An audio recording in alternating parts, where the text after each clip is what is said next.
अन्तर्राष्ट्रिय श्रम सङ्गठनको हिंसा र दुर्व्यवहार महासन्धि 190 को अनुमोदनको आवश्यकता। एक निजी कार्यालयमा कार्यरत दीपालाई उनको विभागीय प्रमुखले बारम्बार जिस्काउने, असहज रूपमा हेर्ने, अश्लील जोक सुनाउने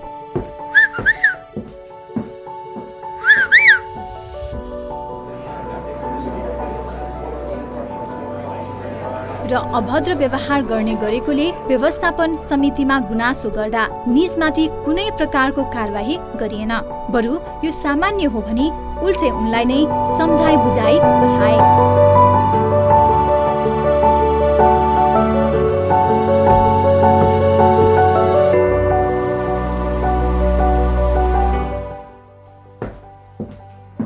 एक दिन निजले दीपालाई कार्यालयमा एक्लै भएको मौका छोपी जबरजस्ती करने गर्यो।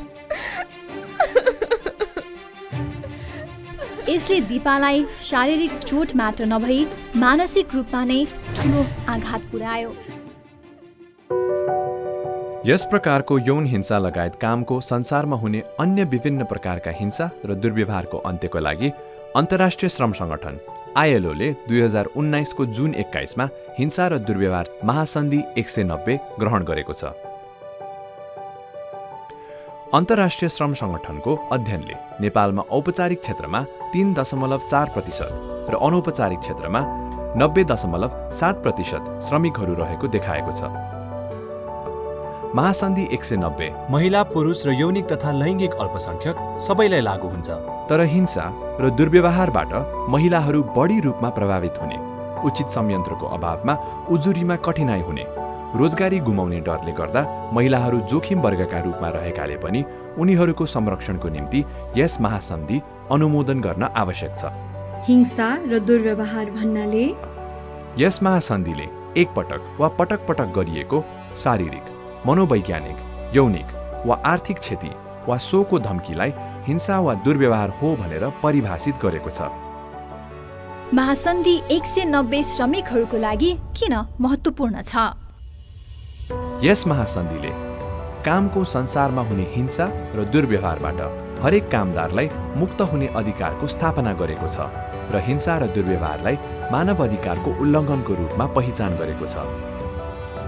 रोजगारदाता र अन्य सम्बन्धित निकायहरूलाई कामदारहरू विरुद्ध हुने हिंसा र दुर्व्यवहारबाट संरक्षणको लागि उत्तरदायी बनाएको छ। सरकारलाई कामको संसारमा हुने हिंसा र दुर्व्यवहार रोकथाम र नियन्त्रणको लागि राष्ट्रिय कानुन, नीति बनाउन र उजुरी भएको खण्डमा सहज, निष्पक्ष सुनुवाईको सुनिश्चितता गर्नको लागि जिम्मेवारी प्रदान गरेको छ।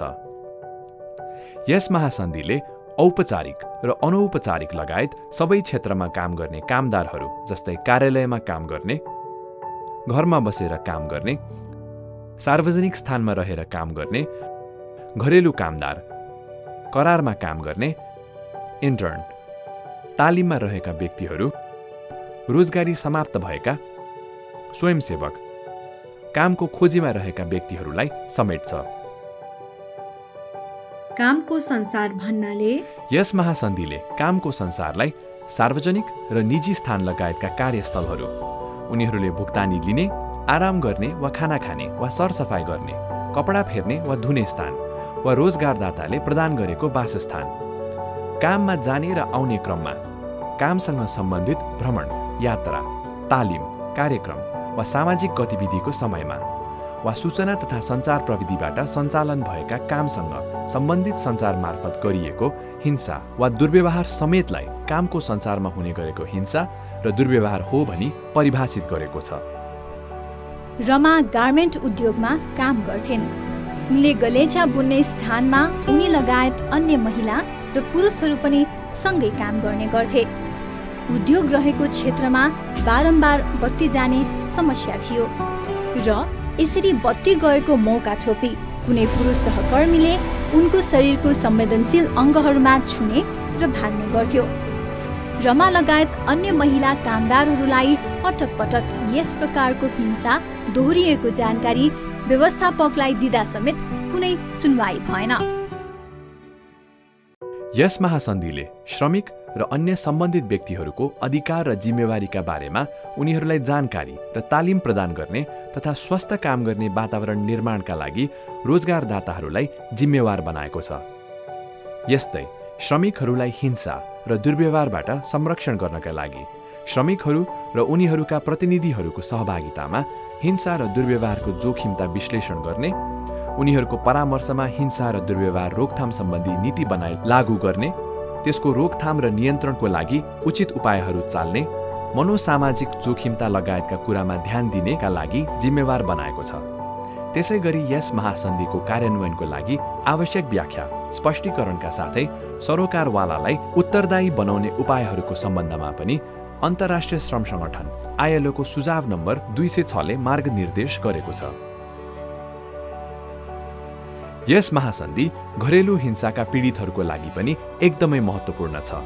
घरेलु हिंसाबाट मूलतः महिलाहरू बढी पीडित हुन्छन् र घरेलु हिंसाले श्रमिकको उत्पादकत्व र काम गर्ने क्षमतामा नकारात्मक असर गर्दछ। तसर्थ यस महासन्धिले घरेलु हिंसाको असरको पहिचान गर्ने र असर न्यूनीकरण गर्नको लागि सकेसम्म व्यावहारिक कदम चाल्नको लागि उपायहरू अवलम्बन गर्नुपर्ने व्यवस्था गरेको छ। नेपालले किन यस महासन्धि अनुमोदन गर्ने? नेपालका सबै श्रमिकहरूको मानव अधिकारको संरक्षणको सुनिश्चितता हुन्छ। नेपालका विद्यमान कानुनहरूमा रहेका कमी कमजोरीहरूको सम्बोधन हुनुका साथै श्रमिक, रोजगारदाता र सरकारको संयुक्त सहभागिता र समन्वयमा महासन्धि अनुरूप नयाँ र उचित कानुनी व्यवस्थाको निर्माण हुन्छ। अन्तर्राष्ट्रिय मञ्चमा नेपालले श्रमिकको मानव अधिकार सम्बन्धी गरेका प्रतिबद्धताको पालना हुन्छ। कामको संसारमा हुने हिंसा र दुर्व्यवहारलाई सम्बोधन नगरेसम्म लैङ्गिक समानता प्राप्त गर्न सकिँदैन। त्यसै कारण नेपालमा यस महासन्धिको अनुमोदनको आवश्यकतालाई मध्यनजर गर्दै सरकारलाई अनुमोदनको प्रक्रियामा सहयोग गर्ने उद्देश्यले सरोकारवाला नागरिक समाजले हिंसा र दुर्व्यवहार सम्बन्धी अनुमोदनको वकालतको लागि राष्ट्रिय गठबन्धन गठन गरेका छन्। यस गठबन्धनमा औपचारिक, अनौपचारिक श्रमिक सङ्गठन, गैर सरकारी संस्था, सरोकारवाला व्यक्तिहरू आबद्ध भएका छन्। तसर्थ हरेक श्रमिकको हिंसा र दुर्व्यवहार मुक्त वातावरणमा काम गर्न पाउनुपर्ने अधिकारलाई पहिचान गर्दै यस गठबन्धन हिंसा र दुर्व्यवहार महासन्धि 2019 अर्थात् महासन्धि 190 अनुमोदन गर्न आह्वान गर्दछ। हिंसा र दुर्व्यवहार महासन्धि 190 यथाशीघ्र अनुमोदन गरौँ।